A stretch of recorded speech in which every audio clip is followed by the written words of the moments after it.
Mukha yata hindi na may tatago. Ayan na, nina Kim Chiu at Paolo Abilino ang kanilang relasyon. Galawang magjowa na kasi talaga sila. Sa pandan event na dinaluhan kahapon na tinawag na takbo para sa kalikasan at pelikulang Pilipino, makikita sa nag-viral na video at litrato na isa ang kape na iniinuman nila at magkasalo sila sa isang straw kasi rodang natikman nila ang laway ng isa't isa.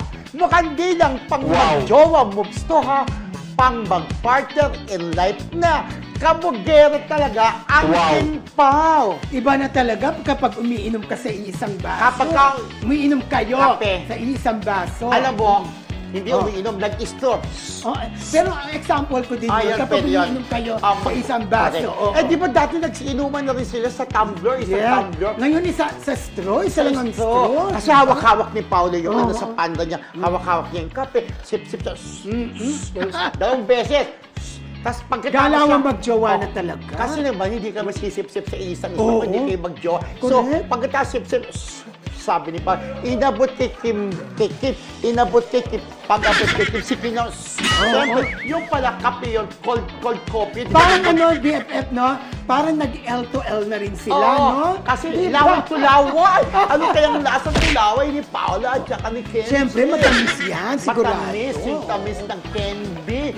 Pero yun ba kaya mga Kimpaw pa rin talagang kinig-kinig. Ako nga kinilig nung nakita ko na, ay, yung isang straw lang, di ba? Yeah. At nung umuwi, nasa kotse ni Paolo, doon nakasakay si Kim Chiu. Walang dala siguro kotse to si Kim, kaya ang ginawa, may ay-ride siya sa kotse ng kanyang jowa si Paolo. Correct! Doon sila nakasakay, di ba? In fairness, talagang tuloy-tuloy po ang ayuda ng Kimpaw. Talagang hindi kagaya ng iba, after na magsama sa ilang proyekto, hindi na nakakalungkot, di ba? Pero ito, tuloy-tuloy. Pero ito pala, friendship.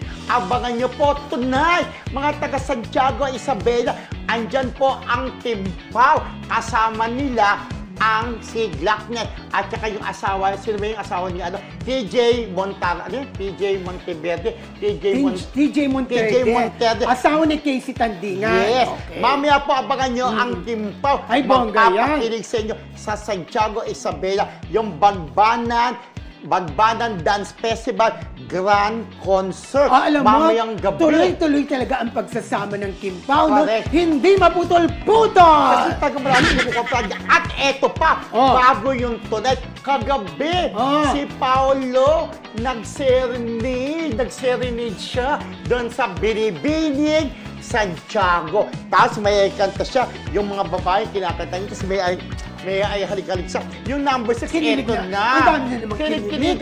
Pero ito yung number 6, parang darig ko yung sabi ni Paul, wait, parang hinihintay ng girl dito, nahalikan din siya sa kamay ni Paul, kasi gumanin yung papay. Paghalik ni Paolo. Kasi pagdating ko, sabi ni Paolo, wait, ayun yung Binibining Santiago. So bukas po, meron po kami papakita yung nangyari po sa concert tonight sa Santiago, Isabela. Papakita namin mga pictures. Courtesy ni, sino ba yung kaibigan natin, Kimpaw? Chantal.